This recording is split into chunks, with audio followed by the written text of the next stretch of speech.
The breakthrough had come just weeks earlier when the team unearthed a carved stone slab near the swamp, an area notorious for odd findings. The slab bore a symbol resembling the Templar cross intertwined with a serpent, an emblem rarely seen, suggesting that what lay beneath could be tied to an ancient order. Below the stone, using ground-penetrating radar, they had detected a hollow space.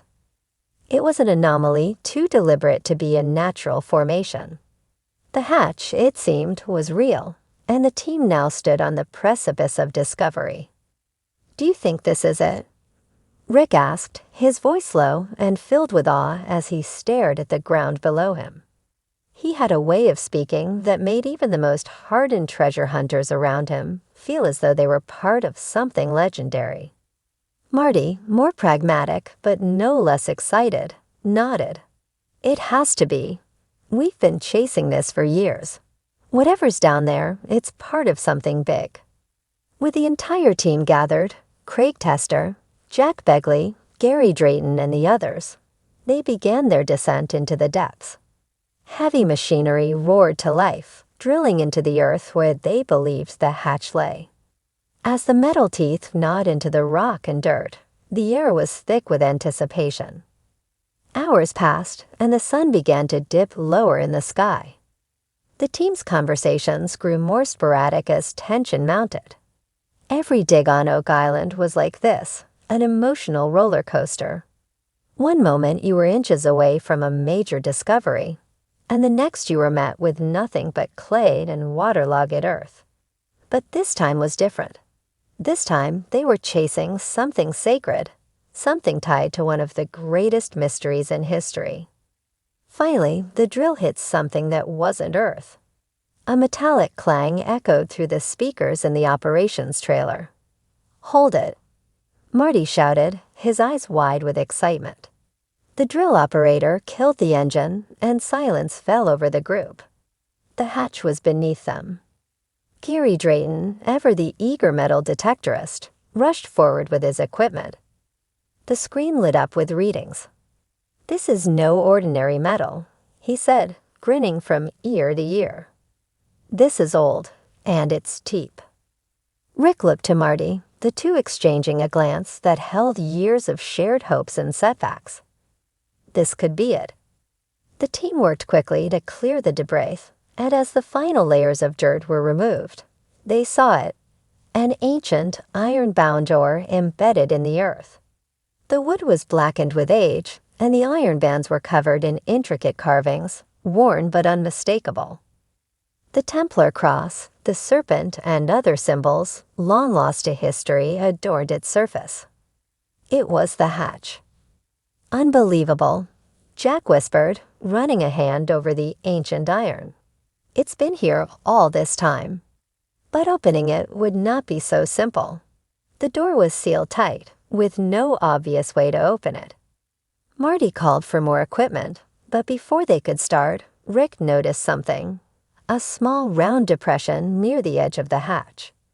It was barely noticeable, but it was there. "A keyhole?" Rick asked, kneeling beside it. Craig Tester examined it closely. "Could be, but not for any key I've ever seen." Just then, Jack pulled out a medallion the team had found years earlier. It had always puzzled them, a strange artifact with no known purpose. But now, as they compared it to the size and shape of the indentation, it became clear. "Give it a try," Marty said, excitement creeping into his voice. With steady hands, Rick inserted the medallion into the hole. It fit perfectly. There was a soft click, followed by a low rumble from beneath their feet. Slowly, the hatch began to rise, ancient mechanisms creaking as they moved for the first time in centuries. The team stood back, watching in awe as the door lifted, revealing a dark, stone staircase descending into the earth. The air that wafted up from below was cool and damp, and it carried with it the weight of history. This was no ordinary treasure vault. This was something older, something untouched for generations. Without hesitation, the team donned their headlamps and began their descent into the unknown. The stone steps were worn smooth from use, but by whom? Templar knights? Earlier explorers? No one could say. The tunnel stretched far beneath the island, deeper than any they had explored before. Along the walls, carvings and strange symbols glowed faintly in the light of their lamps, ancient warnings or messages lost to time. As they reached the bottom, they found themselves standing before a massive stone door, larger than the hatch above. This door bore the unmistakable seal of the Templar Knights, along with a single word etched deeply into the stone.